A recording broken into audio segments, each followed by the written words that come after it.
Psiquiatría, psicología, nutrición, neurología. Todo lo que quieres saber sobre salud mental, Carracci Online. Conectamos con tus emociones.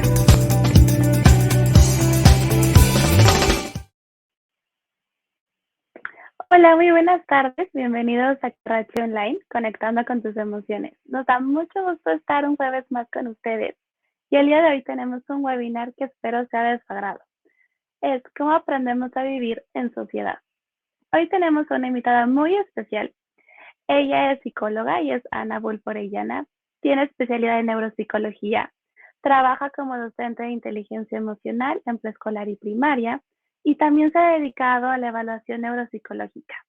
Es miembro de la unidad de neuromodulación de Grupo Médico Carracci, en donde implementa protocolos de tratamiento con estimulación magnética transcraneal. Bienvenida, Ana. Hola, Caro, qué gusto estar de regreso en otro webinar. Muchas Un tema gracias muy por interesante. estar con nosotros. Y ahorita les voy a ir apareciendo también una pregunta en su pantalla y me gustaría que nos puedan contestar si sí o si no. ¿Tienes dificultad para relacionarte con las personas? Entonces ya ahorita nos irán contestando. Y es un gran placer, Ana, tenerte con nosotros. Recuerden que al final vamos a dar tiempo para preguntas, para dudas, así que váyanos mandando todas las dudas que ustedes tengan. Y pues me gustaría que empecemos a platicar de este tema tan interesante. Cuéntanos, Ana, ¿cómo es que nosotros aprendemos a vivir en grupos sociales? Pues en términos sí muy generales, con la práctica. Desde que nacemos estamos insertos en un grupo social, desde antes de nacer incluso, y conforme vamos creciendo y nuestro cerebro logra desarrollar otras capacidades, podemos recibir e interpretar mucha información importante para luego usarla en nuestras interacciones sociales. Entonces, aprendemos de otros, aprendemos de lo que vemos, de lo que escuchamos, aprendemos también de cómo nos retroalimentan los demás cuando estamos en estas interacciones. Y pues ahí Ok. la información que tenemos es muy amplia. ¿Y qué es lo que nosotros podemos ver? Ahorita tú nos dices que aprendemos a relacionarnos con la práctica, ¿no? ¿Qué son estas habilidades que a lo mejor nosotros tenemos que desarrollar o que se van desarrollando con la convivencia con otras personas? Claro. Existe algo que se llama la cognición social y son todos esos procesos que realiza el cerebro que nos permiten identificar las caras de los demás y sus expresiones, que nos permiten atribuirle intención a esas otras personas, que nos permiten también entender que los demás pueden tener otros pensamientos, otras creencias, otras emociones diferentes a las nuestras. ¿Mm? Incluso también la cognición social nos permite entender las reglas y seguirlas o no, ¿no? Decidir en cuestiones de esto está bien o esto está mal. Y pues claro que si hay alguna alteración en todos estos procesos, el resultado en nuestras interacciones pues es de sesgos o incluso pues romper la ley, ¿no? En casos más extremos. Que ahorita con lo que nos dices, me imagino que es cuando nosotros decimos, bueno, mejor no hago esto porque tal vez no se va a ver bien, ¿no? No va a ser bien visto. O mejor le cambio esta palabra porque tal vez mi mamá me va a decir que no. O sea, creo que son como que todas estas experiencias que vamos teniendo que nos permiten, podemos poner esta palabra, leerle la mente a la persona que está enfrente de nosotros, ¿no? Entender que a lo mejor le va a gustar, no le va a gustar. ¿Y qué pasa si una persona no logra poder entablar una relación social? O sea, ¿qué es lo que sucede? Depende, ¿Qué? depende del nivel de, pues, dificultad, ¿no? Cuando estamos en casos muy extremos, pues sería muy difícil que alguien sobreviviera sin relaciones con otras personas, ¿no? O sea, nacemos y los bebés pues no saben hacer nada y necesitamos de otros para existir y sobrevivir, ¿no? En muchas situaciones. Eh, pero también la soledad, digamos que a nivel evolutivo es como una señal de hambre o de sed.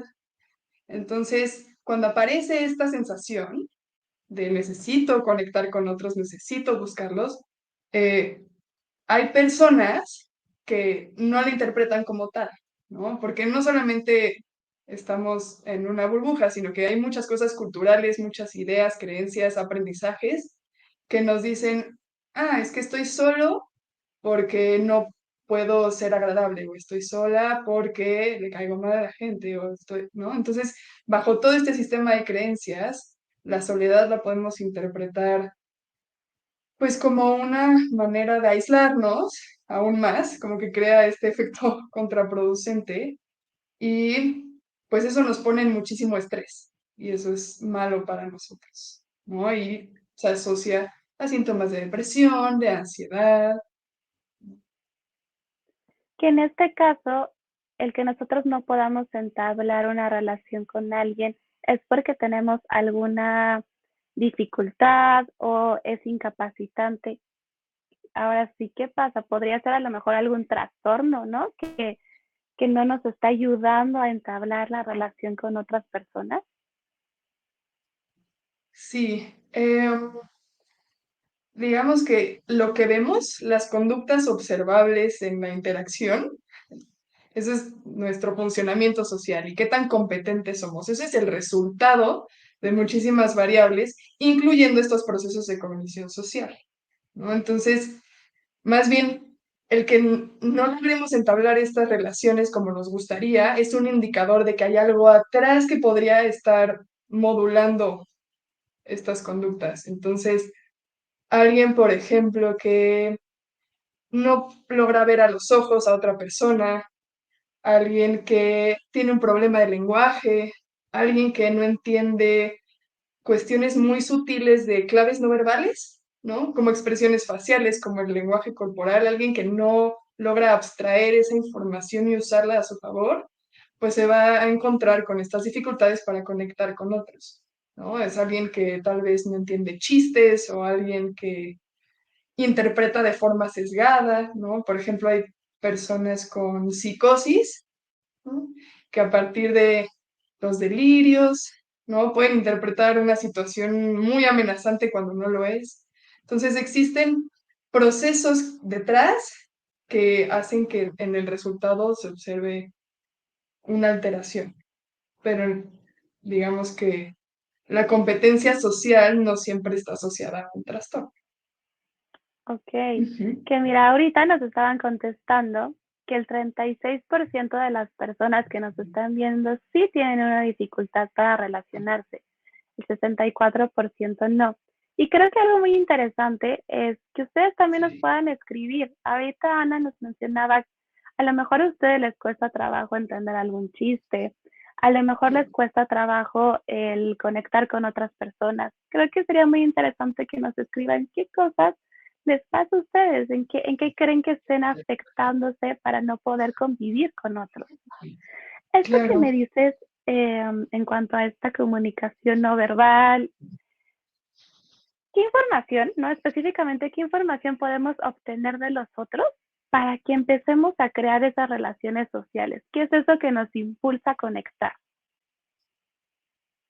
Pues la mayor parte de la información es visual, pero también auditiva. Entonces, con solo ver a una persona, nuestro cerebro puede procesar, pues, de qué raza es, qué género, qué edad, qué identidad, incluso desde antes, ¿no? Si es una persona o es una cosa, si es de mi misma especie, ¿no? También podemos identificar el estado mental, qué emoción está tratando de expresar la otra persona con esa cara o con ese tono de voz. Podemos ver las intenciones, ¿m? También mucha información no verbal. Este, si alguien me está hablando y yo me volteo y ese tipo de cosas que no son tan claras, son las que nuestro cerebro pues está todo el tiempo buscando para actuar acorde a eso. Y eso es lo que pasa. Puede ser que yo sí identifique las claves y yo sí vea que la otra persona esté enojada, pero a veces la dificultad es en ahora cómo yo respondo ante eso, ¿no? Como que los niveles pues van en todo ese proceso, ¿no? O sea, el nivel de dificultad se puede encontrar desde que no puedo identificar una cara o no sé qué emoción me está tratando de expresar otra persona o esta información es tan sutil que no logro interpretarla adecuadamente. Y pues todo esto también está atravesado por la cultura, por aprendizajes. Este, si a mí, por ejemplo, me ponen en un salón y todas las personas hablan francés y yo no hablo francés, pues va a ser imposible comunicarme con ellas, ¿no? Entonces, cuestiones como el lenguaje, cuestiones como la atención, otros procesos cognitivos también están ahí, tienen un rol en la interacción social. Que aquí me imagino que ahorita que estabas diciendo de las claves no verbales, puede ser mucho cuando estamos hablando con alguien, ¿no? Y si yo me volteo y empiezo a hablar con otra persona, a lo mejor yo puedo interpretar, o más bien que el otro haga eso, están hablando mal de mí, no les caigo bien, ¿no? ¿Por qué están haciendo eso? Y a lo mejor ahí también me puede costar trabajo reconocer o leer esas expresiones en la otra persona. Y creo que algo que también ahorita decía sobre la expectativa que podemos tener, ¿no? ¿Qué expectativa tenemos en cuanto a convivir con una persona? Que tenemos que caer bien todo el tiempo, que a lo mejor si yo ya me hago la idea, tal vez sí tengo dificultad, pero digo, no, es que no sé socializar. Entonces empiezo a evitar, ¿no? Y como tú decías, se va haciendo como que este espiral descendente de ya no convivo y entonces tampoco practico el poder convivir con otra gente. Ujú. Y justamente también el temperamento y nuestra personalidad está, pues, en juego en esas interacciones, ¿no? Si yo soy alguien más introvertida, si soy alguien que necesita mi espacio, entonces cuando estoy en un lugar con mucha gente, pues mi competencia social va a ser distinta a cuando tengo una interacción de uno a uno. Se va a hacer más fácil. ¿No? Y en este caso, ahorita me acordaba, y creo que este es un buen ejemplo porque tanto Ana y yo lo vivimos. Una vez estábamos juntas en un lugar y una persona se salió, ¿no? Se retiró de ese lugar, éramos 4 personas, se retiró de ese lugar. Y llegaron con Ana y le preguntaron, oye, ¿qué le pasa? ¿Se aburrió? ¿Por qué se fue? Y nosotros al conocer el contexto, pues simplemente necesito un tiempo para respirar, ¿no? Ya fue como mucha convivencia con nosotros, necesita tiempo para respirar. Entonces, creo que algo también muy importante es conocer si tenemos alguna deficiencia o si a mí me cuesta trabajo y me cansa convivir, también se vale tomarme esos descansos sociales, podemos ponerle el nombre. Y Ujú. específicamente con esto, ¿tú qué señales nos dirías, Ana, que podemos detectar en alguien que no tiene una habilidad para poder convivir con otra persona? Como ya señales de alarma, porque no es lo mismo que alguien justo necesite un descanso porque ya estuvo con mucha gente, a alguien que, por ejemplo, no tiene la capacidad de ver a los ojos a alguien más, no tiene la capacidad de comunicarse de alguna manera con alguien más, verbal o no verbal, ¿no? Cuando los niños van creciendo, nos vamos dando cuenta de estas interacciones y que si logran conectar con alguien, ¿no? Entonces, aunque no tengan lenguaje todavía, o bueno, no puedan hablar todavía, sí tienen lenguaje. Entonces, que nos vean, que volteen cuando les hablamos, que señalen para que nosotros también veamos lo que ellos ven. Como que todas estas situaciones en las que quieren compartir una experiencia, cuando no aparece eso, es una señal de alarma. Igual cuando la interpretación de las situaciones tiene un patrón sesgado. No es que una vez, ay, me equivoqué o "Ay, leí mal este mensaje o este chat y yo pensé otra cosa. No pasa nada. Pero si ya es constante o ya hay un patrón en donde no entendemos lo que nos está tratando de decir el otro, en donde todos se ríen, pero yo no entendí el chiste, o al revés, es una situación seria y a mí me da muchísima risa, ¿eh? Como que todas estas, pues sí, interpretaciones sesgadas de las situaciones nos pueden hablar de que hay algo en la cognición social de esa persona que está fallando. Igual cuando vemos a alguien que en su funcionalidad del día a día, pues no se baña, no se viste, no quiere salir, cuando no puede mantener un trabajo por dificultades en relaciones con los jefes, con los compañeros. Eh, Hablando de niños, por ejemplo, cuando no pueden interactuar con personas de su edad, también ahí nos podemos dar cuenta de que podría haber algo que pues hay que revisar, ¿no? Y hay que buscar a un profesional de la salud, alguien que pues analice esta situación, porque cada quien es diferente. Y no es lo mismo que alguien sea introvertido, a que alguien sea tímido, a que alguien pues no reconozca a los demás como otros humanos y con quienes puedo conectar y más bien son pues sujetos instrumentales que me sirven para algo. Que Cada situación ahorita, es diferente. y estaba pensando ahorita en un ejemplo, creo que un ejemplo muy común y que a lo mejor la mayoría hemos vivido es estar en un funeral, ¿no? En un velorio. Y a lo mejor en lugar de, ay, lo siento mucho, lo lamento, que podría ser algo que culturalmente tenemos, ah, qué bueno que se murió, ¿no? Ya vas a descansar. Pero a lo mejor como ese tipo también de, pues, interacciones son las que nos van a faltar. Claro. Sí, Y y pues sí, también, este, continuemos. Se me fue la idea. no, no te preocupes. Pero creo que es eso, ¿no? Y a lo mejor también a veces, ahorita que decías de los niños y que veamos que no convivan mucho, ahí a lo mejor puede ser por muchas cosas, pero creo que estaría como una opción el ver si le está costando trabajo convivir. Tal vez le cuesta mucho trabajo abrirse y solamente sea eso, o a lo mejor sí le cuesta trabajo entender, o ya cuando son más adolescentes, el doble sentido, ¿no? Creo que esto también podría ser un signo en donde cuando no entendemos este doble sentido, pues que hay alguna deficiencia o que podemos ver las cosas muy literales, ¿no? Y que era lo que decían en algún chiste y vemos literalmente lo que nos están diciendo y no le encontramos cuál es el otro sentido. Y si Ujú. una mamá o un papá detecta que su hijo tiene una cognición social deficiente, ¿no? Que no interactúa mucho, que a lo mejor no ve mucho, que no conecta tanto, ¿qué podrían hacer para ayudarlo? Creo que en el caso de los niños, algo que es muy importante para ellos es ver cómo actúan los adultos. Entonces, la manera en la que nosotros les modelamos a ellos cómo resolver una situación, cómo hablar con un mesero, cómo interactuar con alguien que es de la familia, como todo eso lo están absorbiendo así cañón. Entonces, si yo le digo, ah, mentir es malo, pero después me ve a mí, mi hijo o mi hija, que estoy mintiendo y que le digo algo que no es cierto a alguien más, todas estas incongruencias, pues también les van a causar dificultades a la hora de aplicar las reglas.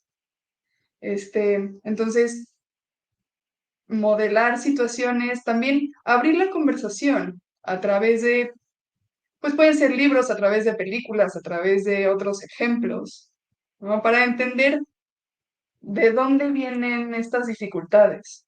Si realmente es algo de cognición social, entonces ya sería importante ir a ver un profesional de la salud, ¿no? A un psicólogo o un neuropsicólogo. Pero, este, justamente hablar, abrir ese tema es muy importante, porque a veces esperamos que ellos solo por ósmosis se den cuenta, ¿no? Pero si ya es un tema recurrente que, no sé, que dicen mentiras o que rompen las reglas, o por ejemplo, ahorita el bullying o el bullying virtual también es algo que está sucediendo mucho.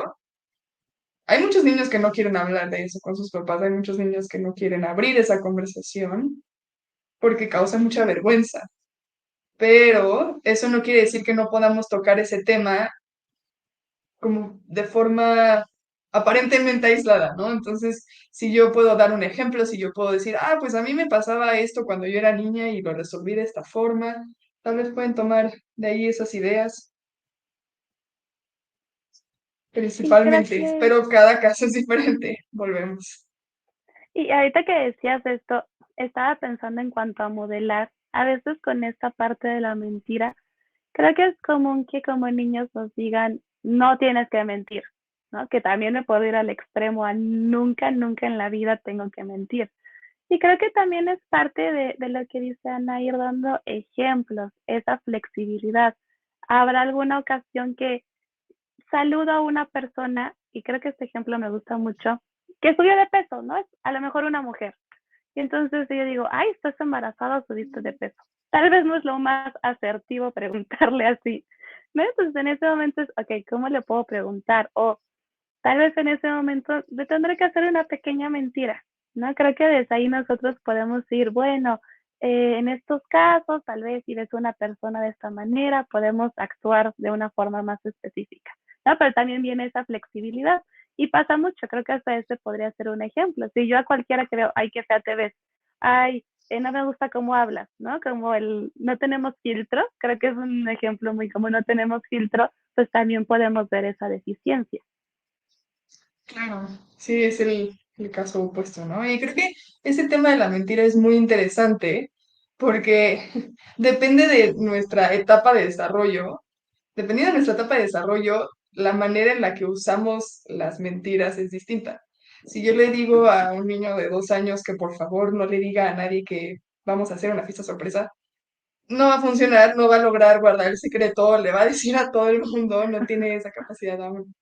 Ya cuando tienen 4 o 5 años, justamente aparece algo que se llama teoría de la mente y es saber que otras personas piensan distinto y que lo que yo sé puede que ellas no lo sepan y lo que ellos saben puede ser que yo tampoco lo sepa.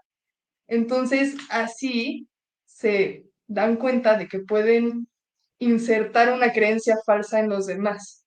Y entonces empiezan a practicar y practicar cómo mentir, cómo mentir. Y pues muchos papás, ¿no? Se alarman, ¿no? Como, ¿qué? ¿Por qué? O sea, ¿de dónde salió? Yo nunca le enseñé a decir mentiras, siempre es como la honestidad es lo más importante. Pero es parte de ese desarrollo, de entender que los demás tienen emociones distintas y que pueden tener opiniones diferentes y conforme van creciendo, también entienden lo que tú decías, en qué contextos sí y en qué contextos no, y en qué situaciones tal vez omitir la información es buena idea y en qué otros contextos puede ser detrimental. Y creo que mi pregunta iba a ser en qué momento tu cognición social se empieza a desarrollar, ¿no? O sea, como en qué etapas se empiezan a desarrollar. Y a veces pasa eso, el que a veces o sea, los papás se alarman mucho y hasta puede ser con algo más físico, cuando los niños empiezan a caer un poco más, o a lo mejor que empiezan a querer hacer en la bicicleta o quieren jugar con un balón, ¿no? A veces los papás como que frenan eso, pero es parte de su desarrollo. Si no permitimos que el niño lo desarrolle, que lo practique, entonces como que le vamos poniendo esa piedrita y esa piedrita. Ahorita nos platicabas sobre la teoría de la mente, pero ¿qué más nos puedes decir, no? ¿Cómo se va desarrollando esta cognición social? O si nos quieres platicar más sobre la teoría de la mente. Pues desde que tenemos 3, 5 meses, así bebecitos, ya logramos hacer este procesamiento visual de qué es una cara, qué cara es familiar y qué cara no es familiar. Entonces, digamos que el procesamiento facial es lo primero que ocurre en la etapa de desarrollo. Cuando tenemos 5 años, nuestro procesamiento facial ya es muy similar al de un adulto. Lo que pasa después es que con la experiencia, nuestra biblioteca de caras se va haciendo cada vez más amplia. Y entonces nuestra capacidad para distinguir esos detalles se vuelve mucho mejor, mucho más acertada. Y así pasa con casi todas con todos estos procesos que forman parte de la cognición social. Ya más adelante, a los 4 o 5 años, se empieza a desarrollar la teoría de la mente y todas estas cuestiones de atribuir a otras personas características y asociarlas a nuestro contexto. Entonces, si yo veo que una persona está con un uniforme y en mi sociedad ese uniforme tiene esta etiqueta, ¿no? Este significado social. Ah, es un policía y eso es diferente a ser un doctor. Y eso tiene implicaciones distintas en cuanto a la interacción social, ¿no? Em, Más adelante ya empezamos a ver este razonamiento moral. Eh, Desde que somos también pequeños, desde que vamos en preescolar, sí nos enseñan esto es bueno y esto es malo, ¿no? Y tenemos una visión del mundo pues muy básica, muy simple, bueno y malo. Este es el bueno de la película, este es el malo de la película y todo es muy blanco y negro. Conforme vamos creciendo, las situaciones sociales se vuelven cada vez más complejas y decidir eso en blanco y negro es más difícil, ¿no?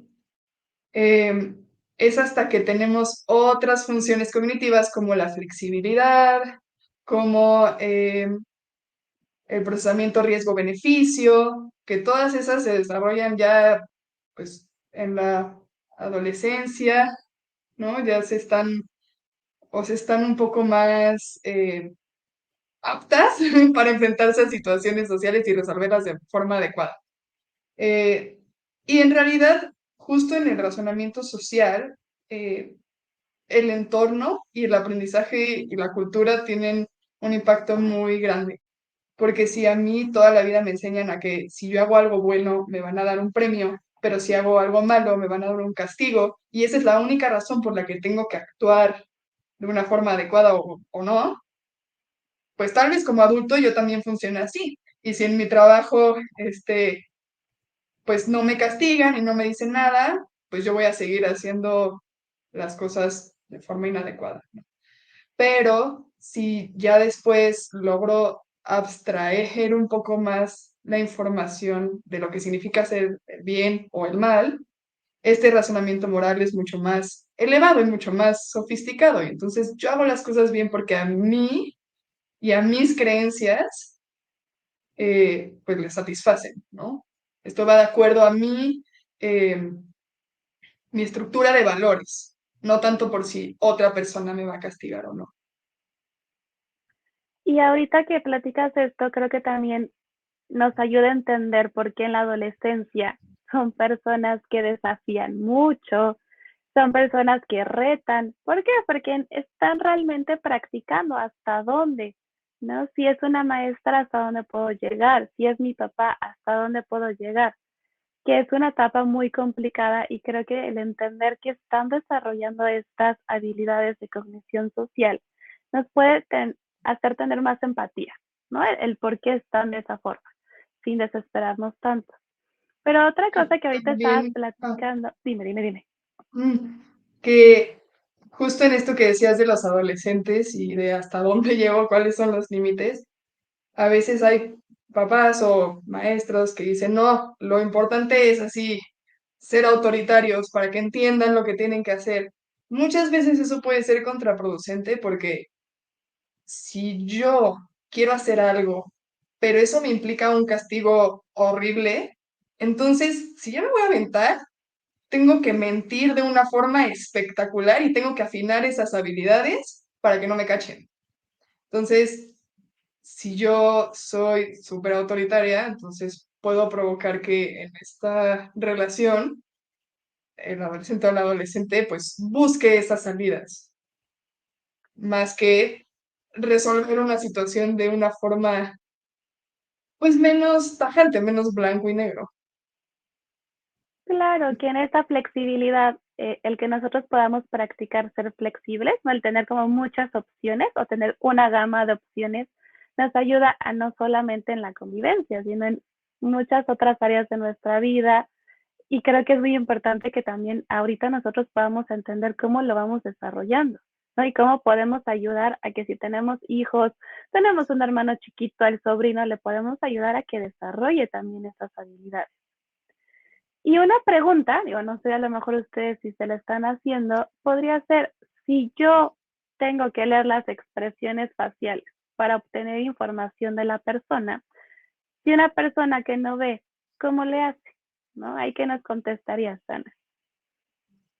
Es un tema muy interesante y curiosamente no hay muchos estudios científicos al respecto, o los que hay tienen muestras muy pequeñitas, pero lo que se ha visto es que las áreas que se prenden ante información social y representaciones en la interacción social, ¿no? Eh, son las mismas en personas que ven y personas que no ven. Lo que pasa es que las personas que no ven todo lo eh, reciben a través de la audición. Entonces, crean estas representaciones a partir de lo que escuchan y no de lo que ven. Y pues siempre se ha escuchado esto, ¿no? Como no ves, todos tus sentidos se desarrollan mucho más. Entonces, quizá cosas muy sutiles de la expresión verbal que tal vez tú y yo, pues no, o sea, no seamos tan buenas interpretando, ellos sí, ¿no? En el tono de la voz, en pues la manera en la que expresamos las ideas, todo esto, esa es la forma en la que ellos generan esta percepción de otros. Y creo que aquí, dentro de este lenguaje no verbal, el volumen, ¿no? ¿Qué tanto subo mi volumen? Si está siendo muy bajito, y a lo mejor en si llego a azotar, estoy platicando y azoto las manos en la mesa, para alguien puede ser, tal vez está enojado. O a lo mejor si yo abro la Ujú, puerta y la abro gentilmente, es ese mismo sonido, azoto la puerta. Entonces son como que todas estas eh, situaciones de una experiencia, digo, de un lenguaje no verbal que podemos ver. Cómo abro una puerta, cómo te digo algo, si a lo mejor es, oye Ana, ¿cómo estás? ¿Cómo estás? ¿No? A lo ujú, mejor ahorita hasta mi exactamente. voz, mi expresión empiezan a cambiar. Y creo que esto muchas veces no lo notamos, ¿no? Y cuando son personas que aquí viene lo que decíamos, o el sarcasmo, ¿no? Este sarcasmo también, que cuando las personas no lo pueden leer, les cuesta mucho trabajo. Y ahí solamente podemos estar cambiando hasta nuestro tono de voz. Y en ese momento tal vez, o nuestro volumen, y esa persona tal vez no lo reconoce, como que no lo registra. Exacto. Y me gustaría preguntarte, ahorita con todo lo que ha pasado con la pandemia, que muchos niños lamentablemente no pudieron ir a la escuela por casi 2 años, que han estado en su casa, que a lo mejor su única interacción ha sido mamá o papá o el hermanito, el primito o hasta solamente la pantalla. ¿Qué implicaciones tienen estos niños con la cognición social? Creo que eso lo sabremos cuando pase un poco más de tiempo. O sea, si existen ya efectos comprobables a nivel científico de que hubo una afectación, necesitaremos un poco más de tiempo para que haya esos estudios. Pero eh, claro que el aislamiento y el no interactuar con diferentes tipos de personas puede afectar la manera en la que yo interpreto las interacciones sociales. Entonces, dependiendo de la etapa en la que estaba el niño cuando ocurrió la pandemia, es el tipo de dificultades que vamos a ver también. Porque si hay una niña o un niño que nunca fue a la escuela y que su único eh, sí, mundo es su departamento y sus papás y su perro, eso es lo que conoce. Y entonces al salir, el hablar con un mesero, el interactuar con otros niños, justamente estas cuestiones más sutiles de la interacción les van a costar trabajo, ¿no? Porque están acostumbrados a una forma muy particular. Si ya es más adelante en su etapa de desarrollo, cuando vivieron este encierro, pues probablemente sí pudieron haber tenido interacción, aunque sea virtual, con sus amigos, ¿no? Lo que pasa es que también el nivel de soledad y el nivel de aislamiento se aumentó muchísimo y la parte emocional es en donde probablemente veamos más afectación. Ahí lo que te quería decir también es, como muchos niños o adolescentes que solamente tuvieron la interacción con un adulto, ¿no? Empieza a pasar un poco me cuesta trabajo convivir con personas también de mi edad, ¿no? Ya me acostumbré a una plática distinta, ¿no? Es una plática Ujú. pues, con un desarrollo muy diferente, con un contenido muy distinto de un niño a un adulto, de un adolescente a un adulto. Y eso también ha pasado con varios pequeños que les cuesta trabajo y no quieren. O sea, si ha pasado es, no quiero ir a la escuela y quiero quedarme en mi casa, ¿no? Y entonces también es mucho esto del contenido, de la etapa de desarrollo en donde puedan estar. Exacto. Y también, si yo solo estoy acostumbrada a interactuar de una manera, es muy difícil poder adaptarme a 7000 formas diferentes, ¿no? Y esto pasa en todos los procesos de cognición social. Entonces, entre más nos expongamos a una diversidad muy amplia de personas, de escenarios, de momentos en nuestra vida, esta biblioteca se va a hacer más amplia y entonces vamos a ser mucho más precisos en nuestra interacción. Y tal vez precisos no es una buena palabra porque suena como robots, pero em, vamos a tener mejores habilidades para, pues, navegar en esto.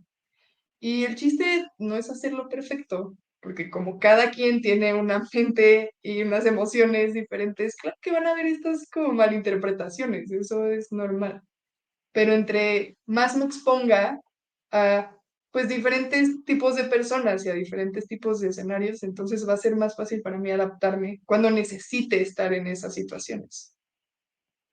Y yo aquí pondría la calidad, ¿no? También no se trata que tengo que estar conviviendo todo el tiempo, a todas horas, constantemente, sino que si yo un día salí el fin de semana a comer, ¿cómo puede interactuar mi hijo con el mesero, como decías tú? ¿Cómo puede interactuar con la persona de la tienda? Y decirle que pida su juguete, que pida lo que él quiere de comer, ¿no? O sea, desde ahí van siendo pequeñitas pruebas o pequeñitos retos que puede ir teniendo esa persona o ese niño. Exacto. Ujú. Entonces, ahorita vamos a ir pasando también a las preguntas que ustedes nos han ido mandando para irlas contestando. Bueno, Norma nos dice, es en infancia en donde se determina la capacidad de socialización y si fuera así, ¿hay algún rango de edad? Híjole, es que creo que para cada etapa existen demandas y expectativas distintas. Entonces, no es que si cuando somos niños somos un poco tímidos, ya más grandes no podamos tener mejores interacciones sociales, ¿no? Pero es más bien ver en cada etapa qué es lo que me está pidiendo el ambiente.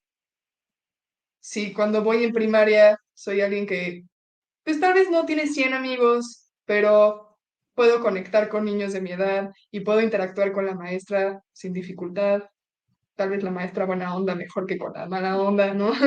Este, pues ahí no habría ningún problema, ¿no? Pero si vemos que em, sobre todo se ve en estos contextos escolarizados, porque ahí es donde los niños logran interactuar con personas diferentes a cómo interactúan con su familia, ¿no? Entonces, no creo que la palabra determinar sea pues adecuada en algo tan fluctuante como la socialización. Ujú. Eso no nos determina. Y claro que si yo nunca me expongo a convivir con otros humanos, mientras la demanda del ambiente sea cada vez más alta, pues cada vez me va a costar más trabajo. Em, pero sí creo que se puede practicar, sí es algo que se puede desarrollar. Y yo aquí también, digo, no sé cuántos años tenga tu hijo o tu hija, Norma, pero creo que valdría la pena él si invita a algún amiguito a la casa, si a lo mejor te platica, ay, es que hoy comí el lunch con tal persona, ¿no? También creo que son claves de que sí se está desarrollando. A lo mejor pasa primero y segundo año de primaria y no trae a ningún amiguito, no me dice que come lunch con alguien. Podría ser a lo mejor alguna alarma que podemos tener ahí, pero más que nada también lo puedes ir viendo que conviva con otra gente, que si lo invitan a la fiesta, ¿no? De amiguito, del salón, y a lo mejor hasta en estas fiestas infantiles yo siempre les digo, ahí podemos observar si pide prestado el juguete, si se sube al mismo juego, ¿no? Entonces son como cosillas que podemos ir viendo también en estas fiestas infantiles o en la escuela. Ujú. Algo que también nos puede dar mucha información es ver cómo juegan, justo. Y cuando son muy pequeños, los niños no, bueno, tienden a no jugar con otros. Tal vez logran jugar en paralelo cuando son muy chiquitos, ¿no? Entonces, los dos estamos con los cubos, pero yo no te pelo y tú no me pelas, ¿no? Pero ya después, cuando tienen mayores habilidades, sobre todo de comunicación, pues ya puedo compartir mi juguete y ya podemos crear una historia en conjunto, tú y yo. Esos hitos del desarrollo sí podrían ser determinantes para el funcionamiento más adelante. Cosas de ese estilo. Igual lo que mencionábamos como señales de alarma, la capacidad para comunicar o las deficiencias en la comunicación. Y normalmente nos damos cuenta cuando entran a preescolar, ¿no? Ok, perfecto. Ahorita nos preguntan, ¿en qué patologías se presentan más los problemas de cognición social? Esquizofrenia, autismo. Pues hay un mundo, así como hay muchas personas, hay pues varias patologías en donde se puede ver la cognición social. Claro que es más, o el número de personas con autismo es mayor al de personas con alguna lesión cerebral, ¿no? Por ejemplo. Entonces, se puede presentar en esquizofrenia, se puede presentar en autismo, se puede presentar en personas, por ejemplo, con Alzheimer o alguna demencia, ¿no? En donde cuando las neuronas ya no funcionan como antes, o ya hay un trastorno neurodegenerativo, entonces ya no pueden procesar caras o ya en la interacción social son muy impulsivos, se ponen en riesgo o a los demás. Ahí también lo podemos ver. Em, ¿Qué más? Igual, por ejemplo, en personas que en su proceso de socialización no lograron este desarrollo normal. Hay veces en las que pueden ser sociópatas, ¿no? Que ya ese es otro tema aparte, pero también ahí podemos ver muchos problemas de cognición social. Que digo, no es el tema y creo que las dos lo platicábamos, pero en muchas personas que tienen un trastorno de personalidad antisocial o estos sociópatas, psicópatas como los conocemos, ahí se ve el claro ejemplo de que hay una deficiencia en la cognición social. Y era lo que Ana Ujú. decía al principio, si yo veo a la persona enfrente de mí solo como como un medio, ¿no? Y no lo veo realmente como persona, ahí también estamos fallando, ¿no? Entonces, y lo podemos ver ahora sí en todos los casos de algún asesino serial, ¿no? Ahorita que está muy presente la serie de Jeffrey Dahmer, pero es eso, ¿no? No tienen una alteración en esa cognición social y por eso también llegan a eventos como matar gente, usar gente, Entonces ahí también podría ser otra patología. Ujú. A veces puede pasar en adultos mayores con demencia. Sí, justamente es lo que platicábamos hace un momento.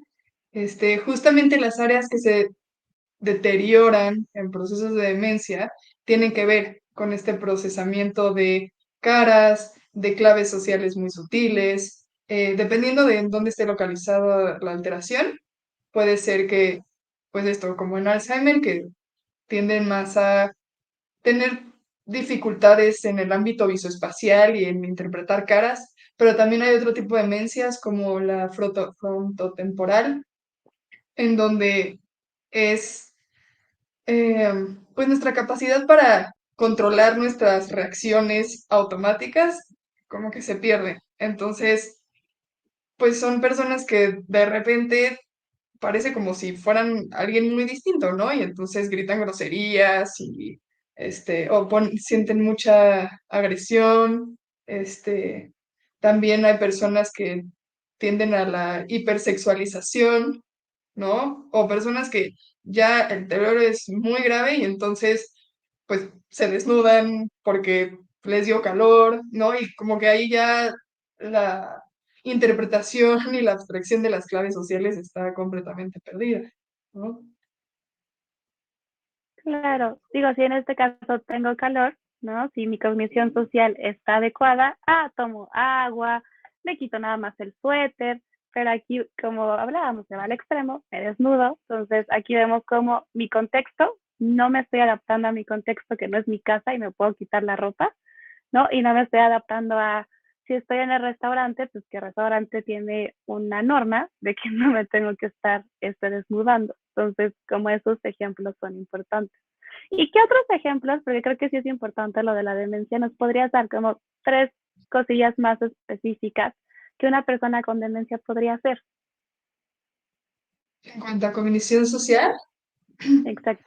pues a veces tiene que ver mucho con el lenguaje, ¿no? Y entonces, eh, si el lenguaje tiene una alteración, entonces tal vez yo estoy pensando en una palabra, pero como el proceso en mi cerebro está alterado, digo otra palabra que no es, y entonces los demás ya no me entienden, ¿no? Y entonces, pues tiendo a aislarme. Entonces, si yo no me puedo comunicar con los demás de ninguna manera, pues va a ser más difícil para mí tener ganas de hacerlo, ¿no? Porque cada vez que lo intento, existe esta brecha, ¿no? Eso es lo que puede pasar también.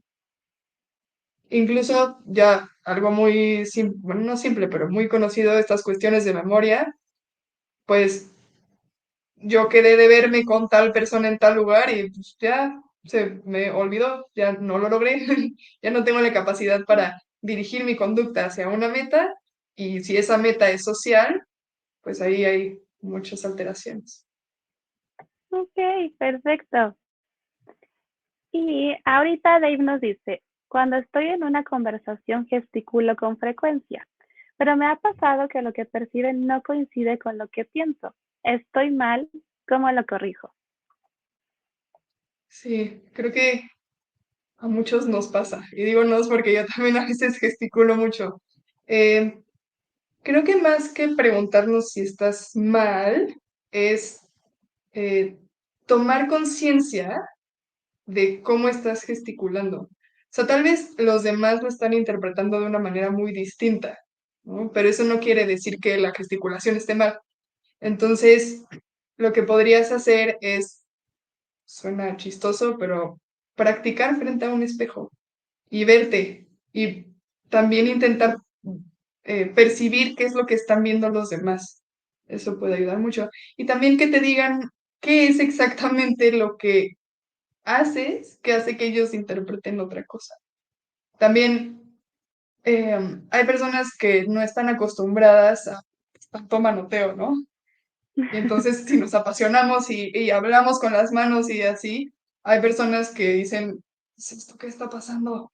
Entonces, creo que necesitaría ejemplos mucho más específicos para ver si hay algún otro factor que esté interviniendo en ese proceso, pero sí te recomendaría eso, practicar, verte en el espejo, incluso grabarte, está chistoso y a veces muy confrontativo, pero creo que te puede ayudar a tener más conciencia. Pero, repito, el que haya estas malinterpretaciones en la interacción social es normal. Ya si es un patrón y te causa problemas más a fondo en tu funcionamiento, ¿no? En la parte laboral, en la parte de pareja, ¿no? Pues ahí ya podemos buscar otras alternativas. Pero, por ejemplo, la primera vez que salí con mi pareja, lo primero que pensé fue como, ¿por qué está gritando tanto? Pero porque mi forma de ser está la de él. Entonces siempre va a haber esta pequeña brecha, pero cuando ya es muy grande es cuando cuesta más trabajo interactuar con los demás. Y yo ahí agregaría solamente usar las videollamadas, ¿no? Las videollamadas ahorita, Ujú. si tienes alguna junta en tu trabajo o una videollamada por algo, digo, todavía que están, te puedes ver en la cámara. Entonces también eso te puede ayudar a verte. Sí, tener esa retroalimentación en vivo. Mire. Alberto nos dice, algo que se me hace muy difícil es la convivencia entre vecinos. ¿Cómo poder entablar una relación respetuosa con tanta gente que piensa diferente, pero que viven en el mismo entorno? Entiendo, sí, sí, es muy difícil. Em, Creo que es muy diferente cómo actuamos en grupo a cómo actuamos en interacciones uno a uno. Entonces, pues siempre va a haber personas con las que nos llevemos mejor que con otras. em, y creo que es muy importante también tratar de ver de dónde viene el otro. O sea, sí, sí quiero que me entiendan mi punto y quiero expresar que en el edificio necesitamos esta solución, pero también en esta parte de teoría de la mente, tratar de posicionarnos y tomar la perspectiva del otro. ¿De dónde viene? ¿Por qué actuaría de esta manera? Y también, pues, ¿cómo se llama? Em, ah, se me fue la palabra. Pero bueno, sí, tratar de buscar otra perspectiva y poner límites. Creo que no siempre vamos a llegar a un acuerdo. También esa es una opción en la realidad en la que vivimos. Si hay tantas opiniones, a veces no se llega a un acuerdo, pero un punto medio, ¿no? Lo que decía Carito hace rato, un poco de flexibilidad de parte de todos. Y también evaluar cómo y de qué manera nos estamos comunicando, porque a veces si es todo por chat, hay mucha información que se pierde. Y entonces alguien interpreta un mensaje de una forma muy distinta a la que yo, o sea, que era mi intención, ¿no? Eso también es importante. Sí, por supuesto. Y ahorita Angélica nos pone, hola, buenas tardes. ¿Qué conductas pueden considerarse de riesgo en un adolescente que le cuesta socializar? Ya de riesgo, cuando por un lado, él o bueno, la adolescente, cuando la adolescente vive este malestar, ahí necesitamos poner atención.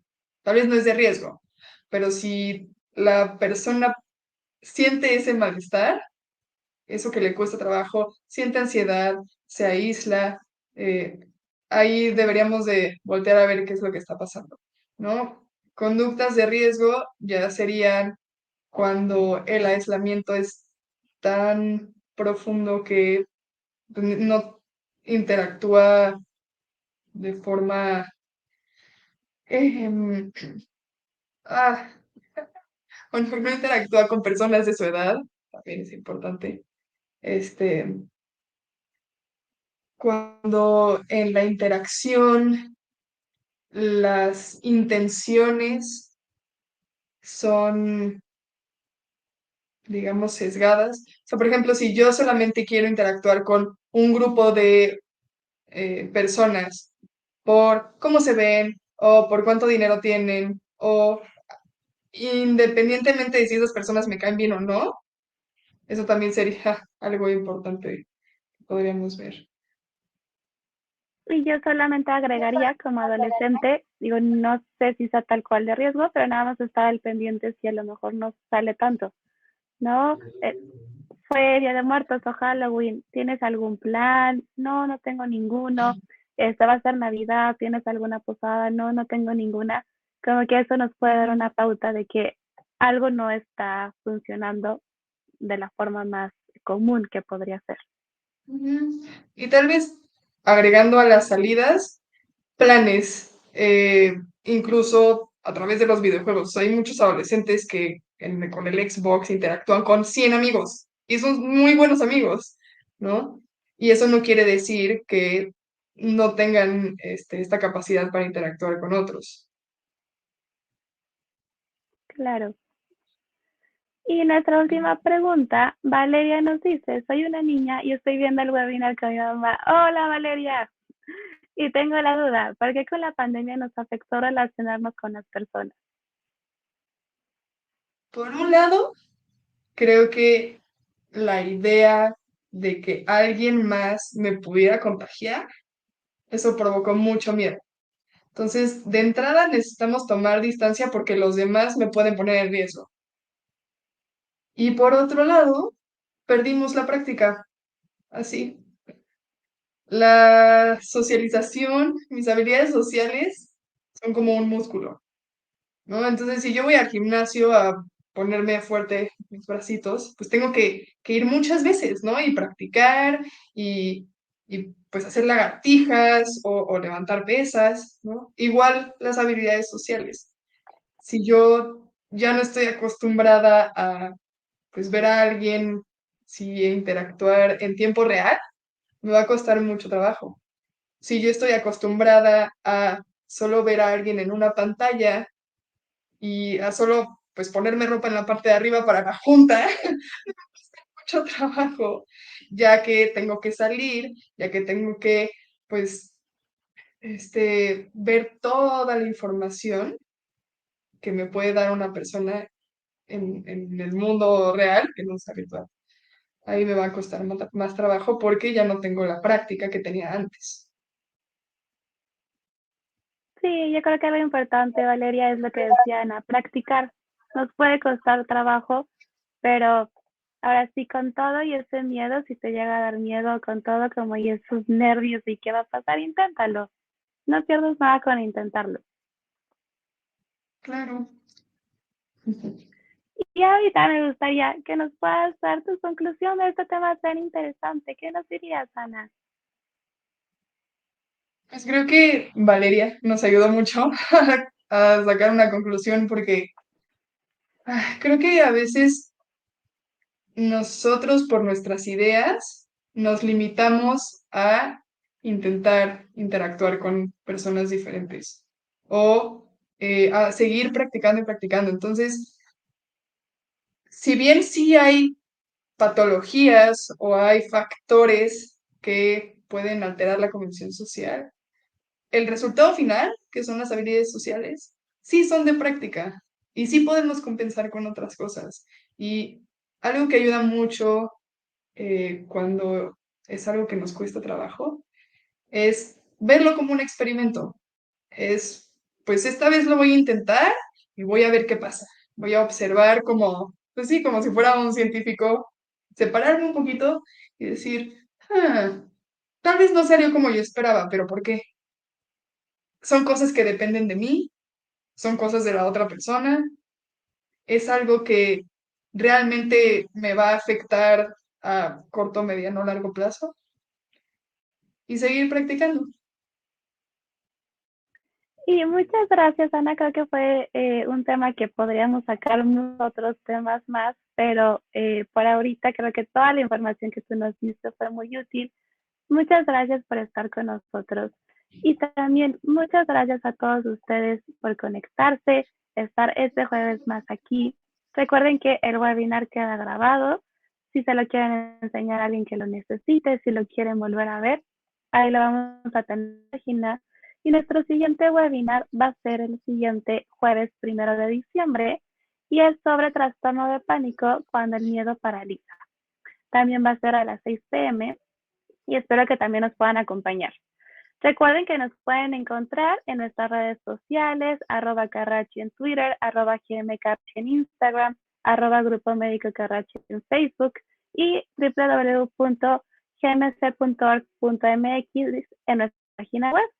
Y recuerden que en Grupo Médico Carrachi tenemos a los mejores especialistas, como a Ana, que es una de las mejores neuropsicólogas.